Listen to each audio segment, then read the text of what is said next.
Avez-vous bien fêté la Saint-Valentin il y a 48 heures? Peut-être que vous êtes rendu en Inde. Vous savez, le Taj Mahal. Non, mais je dis ça parce que ce sublime monument, construit il y a 4 siècles par un empereur en mémoire de son épouse décédée, est devenu le symbole de l'amour éternel. Plus que jamais, le Taj Mahal fascine les touristes du monde entier, les célébrités bien sûr, mais aussi les réalisateurs de cinéma. Le Taj Mahal, le palais mythique de l'amour, c'est un reportage de Julie Tomei et Romain Manon.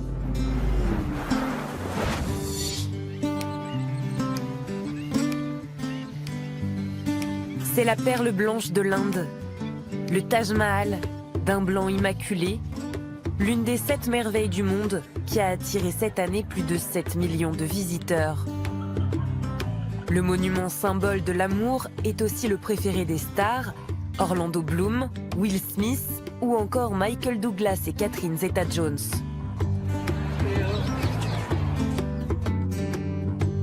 Un coup de foudre immédiat pour Natalia et Borja, 28 ans.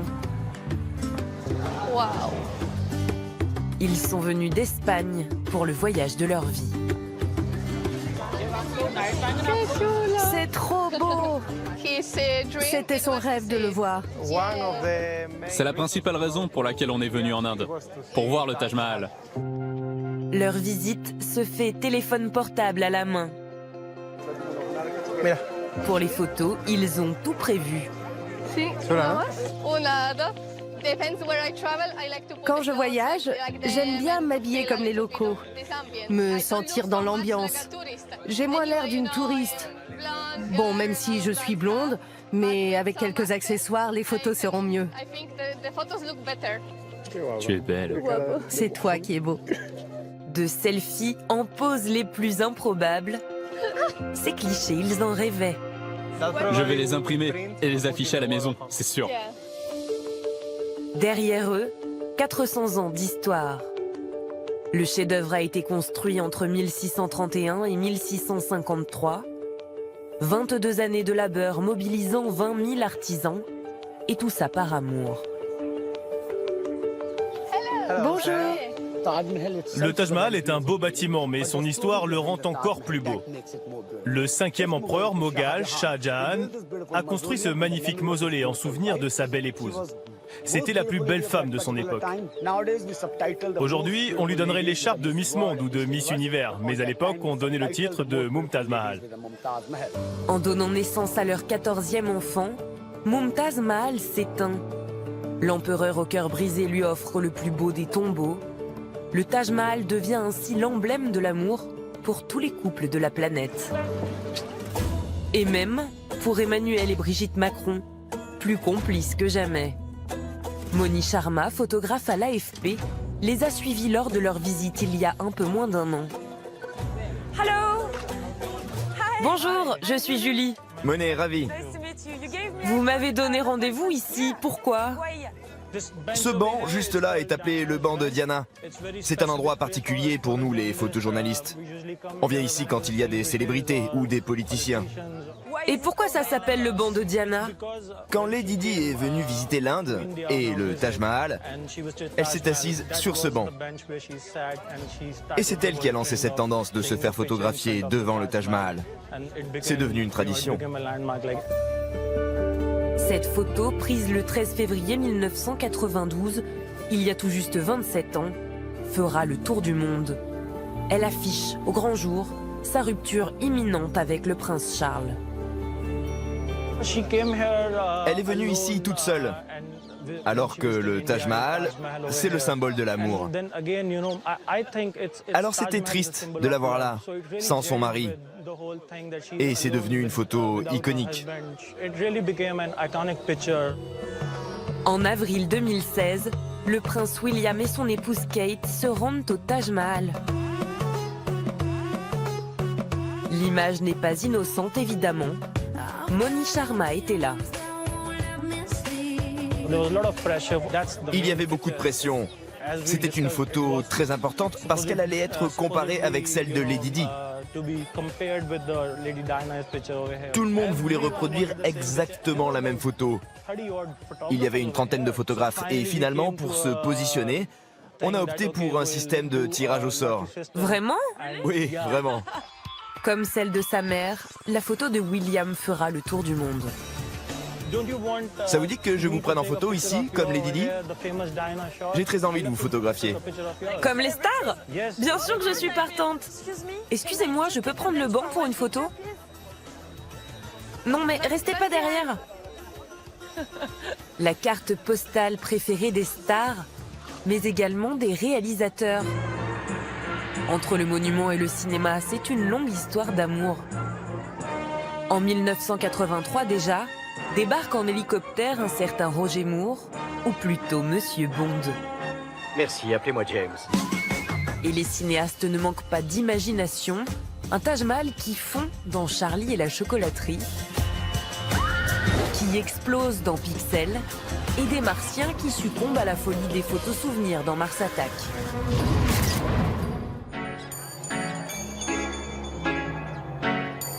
Akram Malik a coordonné les tournages de nombreux films ici. Il nous a donné rendez-vous le long de la rivière Yamuna, où trône majestueusement le joyau de l'Inde. C'est un endroit inattendu pour voir le Taj. Bien sûr, personne ne vient ici. Nous sommes dans l'état de l'Uttar Pradesh, dans la ville de Agra. Ici, ce n'est pas très riche. Je vais vous montrer la vraie vie des gens. Ok, allons-y.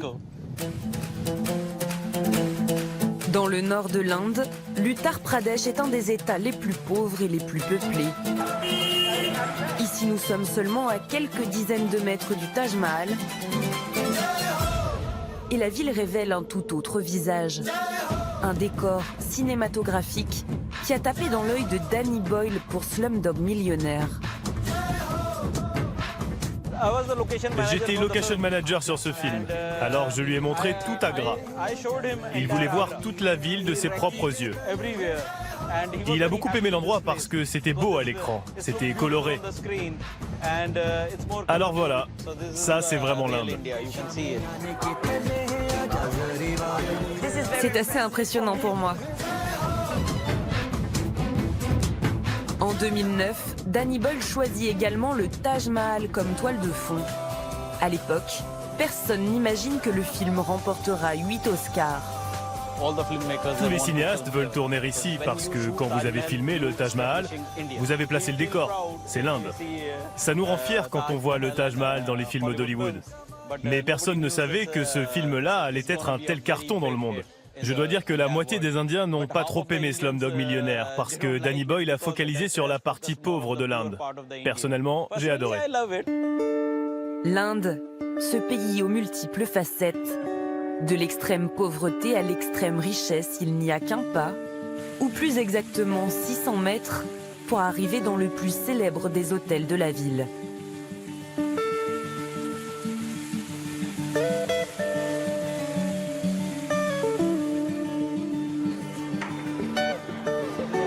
Vous savez, la grande famille qui vient pour un anniversaire?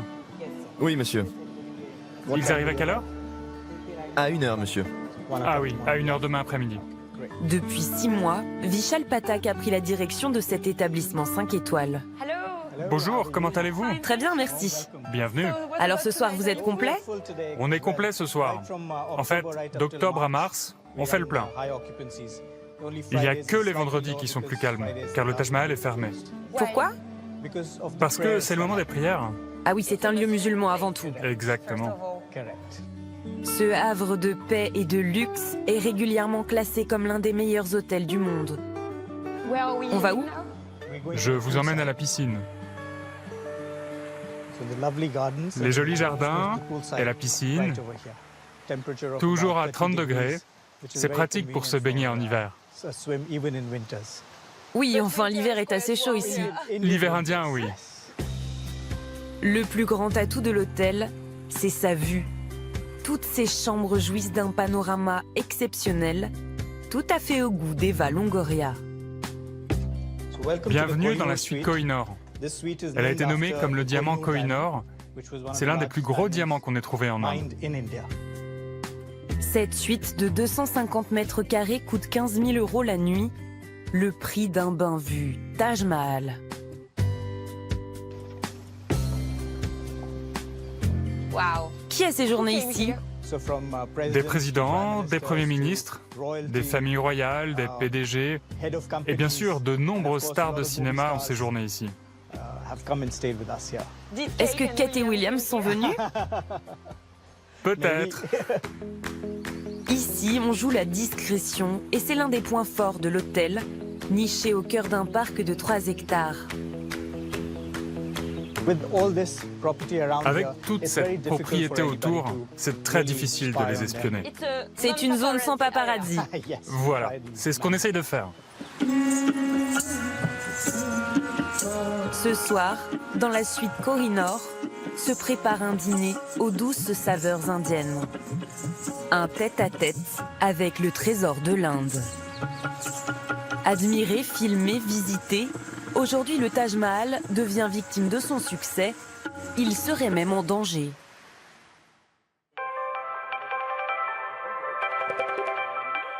Vasant Kumar est l'archéologue en charge du Taj Mahal depuis mai dernier. Et voilà la beauté. Une fierté, mais aussi une grande responsabilité. Alors c'est votre bureau. Dans l'un des pays les plus pollués du monde, fumées industrielles et poussières attaquent le Taj Mahal. L'autre fléau, ce sont les touristes, toujours plus nombreux. Le fait que la foule augmente, c'est une menace. Rien qu'en marchant sur ces pierres, on les abîme. On a enregistré plus de 100 000 visiteurs le 31 décembre cette année. C'est du jamais vu. En moyenne, c'est 35 à 40 000 touristes chaque jour. Alors quand on s'approche, on porte même des chaussons par prévention.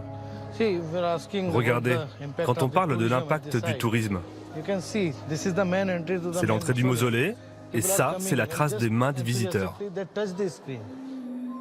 À l'intérieur, le mausolée, lieu sacré. Ici, reposent le roi et la reine. C'est par cette porte dérobée, ici c'est privé, que Vasant Kumar nous montre comment il a entrepris de sauver le Taj Mahal. Attention, c'est très sombre. Une cure de jouvence à base d'argile pour lui redonner sa couleur d'origine. Voilà le traitement en cours sur le marbre. Si on utilisait quelque chose de chimique, ça pourrait l'abîmer. Alors voilà la technique qu'on utilise. C'est de l'argile, la même que pour le visage. Comme un masque de beauté? Oui, on répare une vieille dame de 400 ans selon la tradition.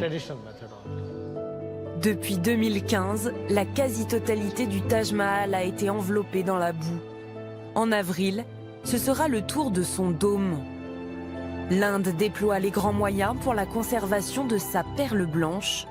L'empereur Shah Jahan, à l'origine du Taj Mahal, aurait dit que quand on aime, on ne compte pas.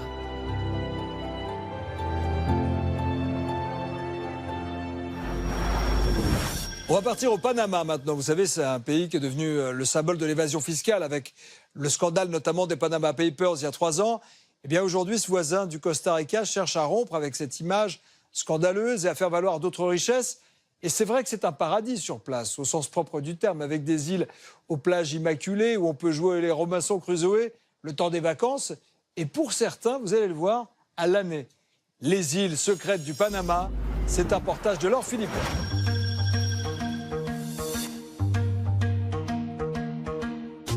Dans la mer des Caraïbes, l'archipel de Bocas del Toro, au nord-est du Panama, est l'un des plus préservés de la planète. 9 îles principales, des kilomètres d'eau turquoise et de sable blanc, bordées par la forêt tropicale. C'est dans ce petit paradis que cette famille d'Américains vit depuis 6 ans. Cet endroit est recouvert de coraux. Il y en a vraiment partout.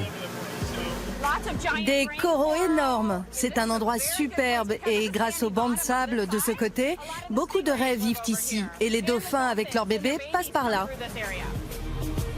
Une nature intacte avec laquelle leurs 3 enfants grandissent. Comme tous les week-ends, ils partent explorer les fonds marins. On ne touche pas au corail, ok? D'accord. Pourquoi est-ce qu'on ne touche pas au corail? Parce que ça les abîme. Oui, ça les tue, c'est comme un animal. Tu ne marcherais pas sur ton chien ou sur ton chat. Alors pourquoi marcherais-tu sur le corail? Il faut vraiment respecter l'environnement. Si le corail est presque devenu leur animal de compagnie, voici leur terrain de jeu. L'un des innombrables îlots de végétation de l'archipel. Allez, tout le monde saute! Des mangroves indispensables à l'équilibre de la planète. Il y a tellement à leur apprendre ici. Aider l'environnement et l'écosystème, comprendre pourquoi c'est important de ne pas polluer, de ne pas utiliser de plastique. Ici, tout cela devient une priorité. On veut prendre soin de nos îles et de notre océan. Sous l'eau, la faune marine est exceptionnelle. Les enfants nagent auprès des coraux, des oursins et surtout des étoiles de mer, le trésor de cet archipel.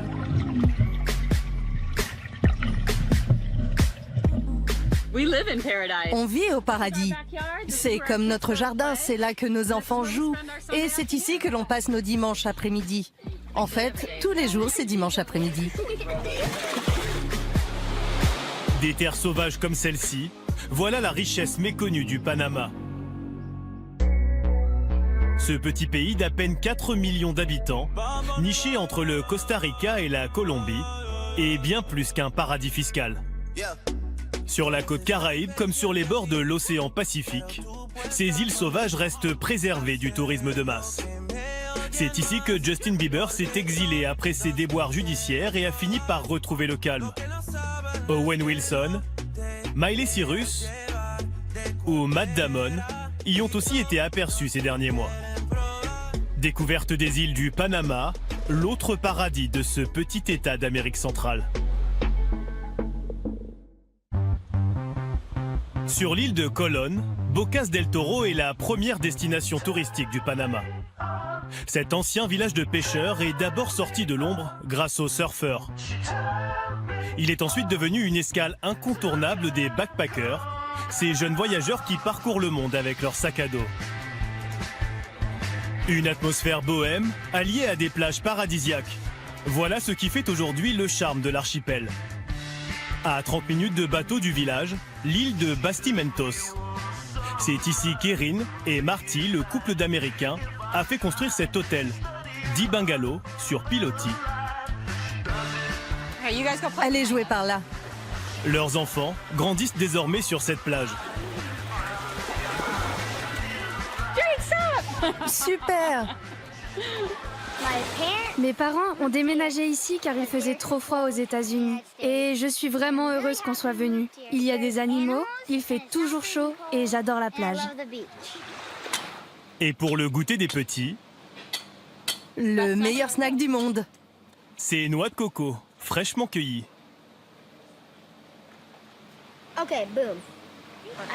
J'aime faire du kayak, du snorkeling. Et plus tard, je voudrais être plongeur professionnel. Un cadre paradisiaque et un style de vie au plus près de la nature. C'est ce qui a convaincu de plus en plus d'étrangers de s'installer au Panama. D'autant qu'il est possible de s'offrir une île privée pour quelques dizaines de milliers d'euros. Depuis qu'elle vit ici, Annick Bélanger, une ancienne designer et restauratrice issue d'une grande famille canadienne, s'est transformée. J'étais une femme de métropole, quoi. J'étais vraiment très... les talons hauts et maintenant, c'est une toute autre vie, quoi.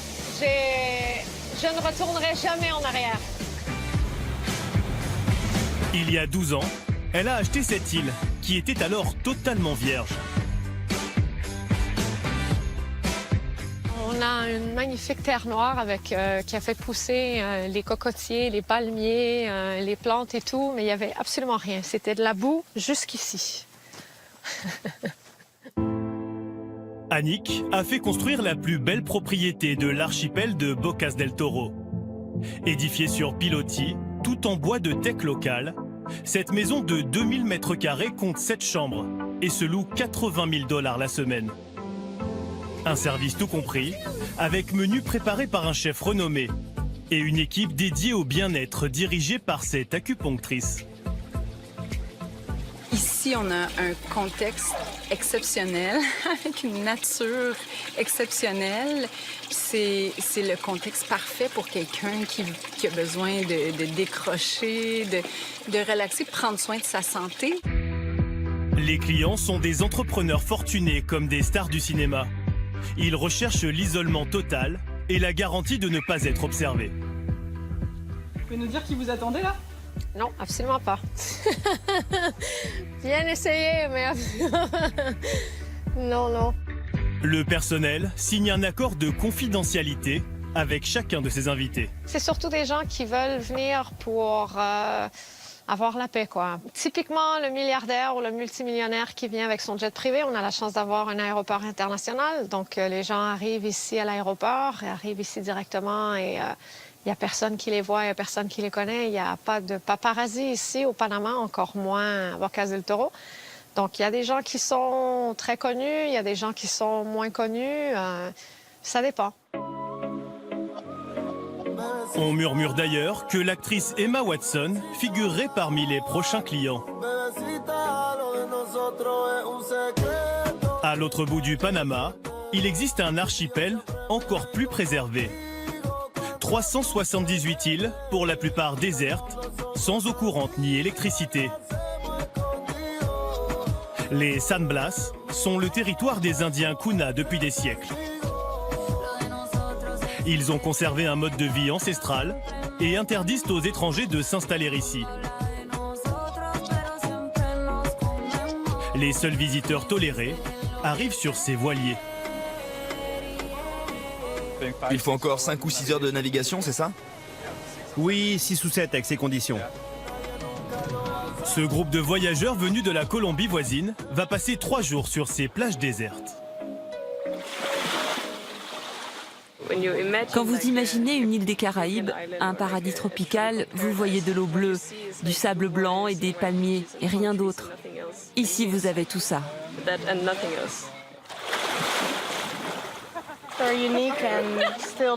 C'est vraiment unique. C'est resté, je pense, comme il y a très longtemps. C'est ce que j'aime ici.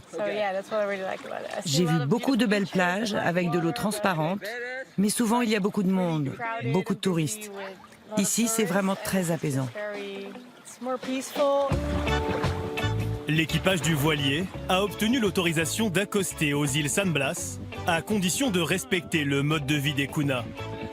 Pour le repas, ils improvisent un barbecue sur ces noix de coco. On fait un peu de côtelettes de porc et du bœuf. J'aime travailler comme ça, sans chemise, avec mes cheveux emmêlés, les pieds nus. C'est beaucoup plus simple. S'ils sont acceptés ici, c'est surtout grâce au capitaine du bateau, cet Australien qui est marié à une Kuna. Un couple unique. On est Australien, Panaméen, Kuna, tout un mélange. C'est un peu fou, non? Et voilà le résultat, c'est elle. La petite Lily est le premier bébé issu de l'union entre une Kuna et un étranger. C'est merveilleux pour les enfants. Jouer sur la plage, dans le sable, sans la télévision. C'est magnifique ici. Les gens vivent avec la nature. J'aime beaucoup. Cette nature exceptionnelle et ces territoires vierges s'ouvrent peu à peu aux visiteurs. Sur la côte pacifique, le turquoise de la mer des Caraïbes laisse la place au bleu marine de l'océan. Depuis la capitale du Panama, il faut 1 heure de vol, 2 heures de route et 30 minutes de navigation pour arriver jusqu'à l'Isla Palenque. Une île privée de 160 hectares où la forêt tropicale est intacte. Au bord de la plage, nichée au cœur de la végétation, 8 cabanes, grand luxe.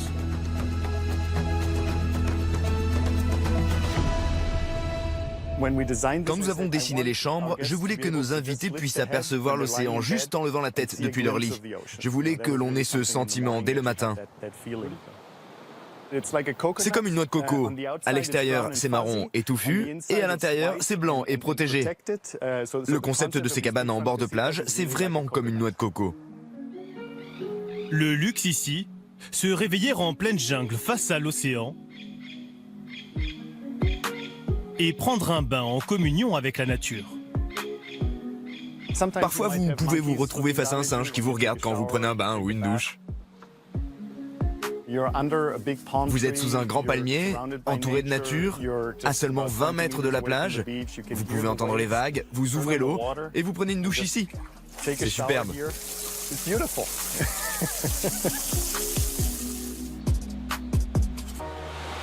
Hans Pfister est à la tête du premier groupe d'éco-lodges de prestige du Costa Rica, le pays voisin. Son ambition est de faire du Panama la nouvelle destination écologique de l'Amérique latine. Le sol des cabanes et tout le mobilier de son hôtel ont été fabriqués sur l'île avec le bois des arbres tombés naturellement. Le plastique est banni et pour remplacer les pailles, ils ont eu une idée étonnante. Dans tous ces arbres, on va récupérer les feuilles des papayes. Des feuilles de papaye dont ils coupent les branches pour les transformer en paille naturelle. Et ensuite, quand on sert un verre, on la met dedans. Dans les cocktails de bienvenue, les piña coladas, les daiquiris. C'est vraiment très bon. C'est même meilleur. Avec tous ces efforts, l'Isla Palenque vient d'être sélectionnée pour figurer dans la liste des plus beaux éco-lodges du monde du célèbre magazine National Geographic.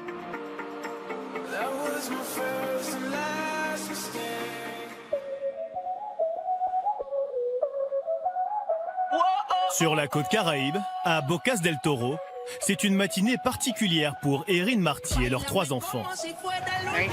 C'est parti. Depuis qu'ils vivent dans cet archipel du Panama, le bateau est devenu leur moyen de transport quotidien. Ils l'utilisent pour aller travailler, pour emmener leurs enfants à l'école, et ce matin, pour rendre visite à des voisins hors du commun, ces petits singes.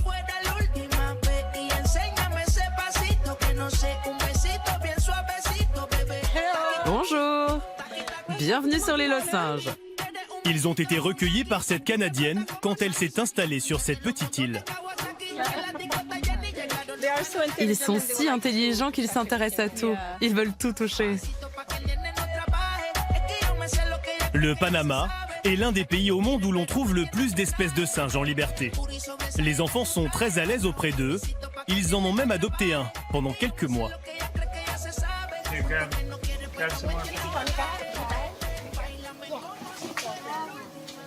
Ils te sentent avec leurs dents. Avec leurs dents, ils essaient de savoir qui tu es. Lui, il me rappelle beaucoup notre Fiki. On l'a élevé jusqu'à ce qu'il soit un peu plus vieux que lui. Quel âge a-t-il ? 1 an.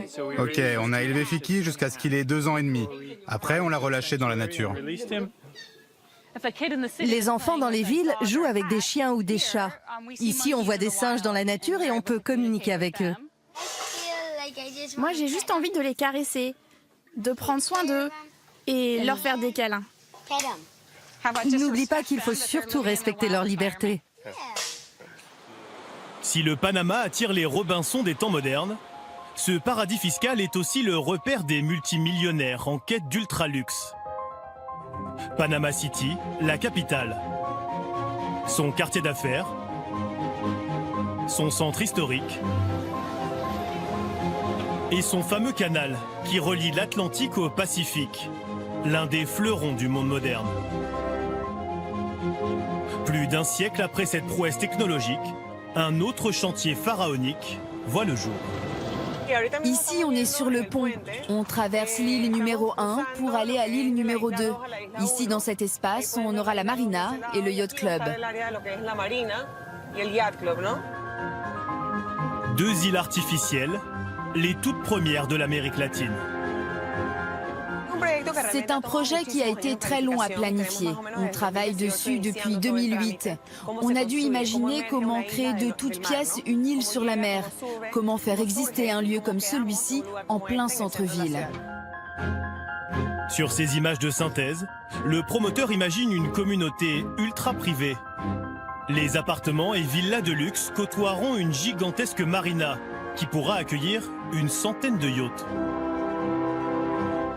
C'est très spécial. On est très fiers d'avoir un projet comparable à ceux de Dubaï ou de Miami, les plus grandes villes du monde. Maintenant, le Panama devient un pays de premier ordre. Ce projet titanesque devrait être terminé dans les 5 prochaines années.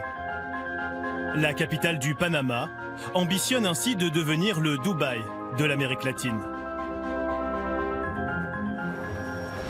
Cette année, on vous offre la somme de 1 500 € tous les mois pendant 1 an. Ouais, vous avez bien entendu. Et si vous voulez participer au tirage au sort, c'est très simple. Vous répondez correctement à la question suivante. Où a été tourné le reportage que vous venez de voir? 1. Au Panama. 2. À Cuba. Si vous avez la bonne réponse, envoyez 1 ou 2 par SMS au 7 14 14 ou appelez le 36 80. Vous n'avez que 5 minutes pour jouer avec nous. Alors, bonne chance à tous. Merci de votre fidélité. On se retrouve la semaine prochaine. D'abord à 17h55 pour 50 minutes Inside l'Actu. 19h10 pour 50 minutes Inside le Mag. Tout de suite, le journal de 20h. Et juste après, la saison 8 de The Voice avec les auditions à l'aveugle. Prime 2. On vous attend. À tout de suite.